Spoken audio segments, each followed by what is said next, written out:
Verse 14 says, Now Boaz said to her at mealtime, Come here and eat of the bread and dip your piece of bread in the vinegar.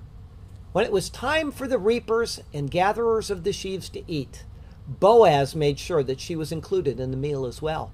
Therefore, not only is he fulfilling the law by allowing her to glean and also showing kindness to her through his words and actions during the working time, he's also tending to her at mealtime as well.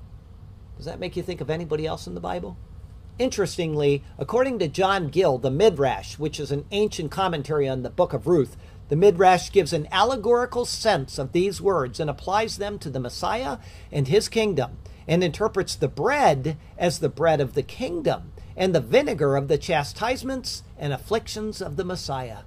They then equate this meal with Isaiah 53 verse 5, which says, listen to this, But he was wounded for our transgressions, he was bruised for our iniquities, and the chastisement for our peace was upon him, and by his stripes we are healed. Now remember, this is an ancient Jewish commentary which says that these words of Ruth are being applied to the coming Messiah. And there is no reason to not see this either. Jesus himself said that he is the bread of life. At his cross, as is recorded in all four Gospels, he was given the same type of sour wine, which is mentioned in this verse right here in Ruth. Ruth's meal with Boaz here is prefiguring the person and the work of Jesus Christ in no small way.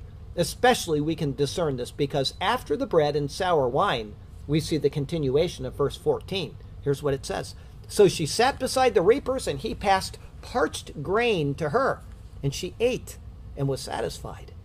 There's a requirement in the law. It's recorded for the Feast of First Fruits, and there it says this, You shall eat neither bread, nor parched grain, nor fresh grain, until the same day that you have brought an offering to your God. It shall be a statute forever throughout your generations and all your dwellings.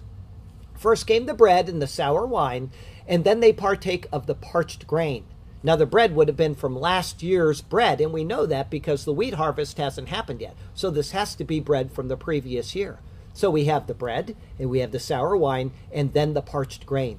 Understanding that the Feast of First Fruits is a picture of the resurrection of Jesus Christ is what brings sense and order to this verse. First came Jesus the bread. Then came the cross, which is connected to the sour wine. And then came the resurrection.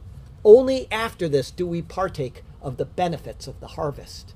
Verse 14 continues, and kept some back. The parched grain that was passed to her was way more than enough for her to eat. Boaz was being extra abundant in generosity to her, knowing that she would need the meal if she hadn't eaten well of late, and also giving her enough for leftovers, which she carefully kept back for a special purpose. An obvious connection to us is that Christ has given us all that we could ask for and more. We have, whether we acknowledge it or not, we've been given abundance in life, in his word, and in his spiritual blessings. And so the obvious question for each one of us is, what will we do with the excess? Ruth has kept some back for a special purpose, which we're going to see in next week's verses. It is to give to Naomi, a poor and deprived Jewish woman. Are we willing to do the same for the spiritually deprived among us? Will we tell about Jesus, or will we keep quiet?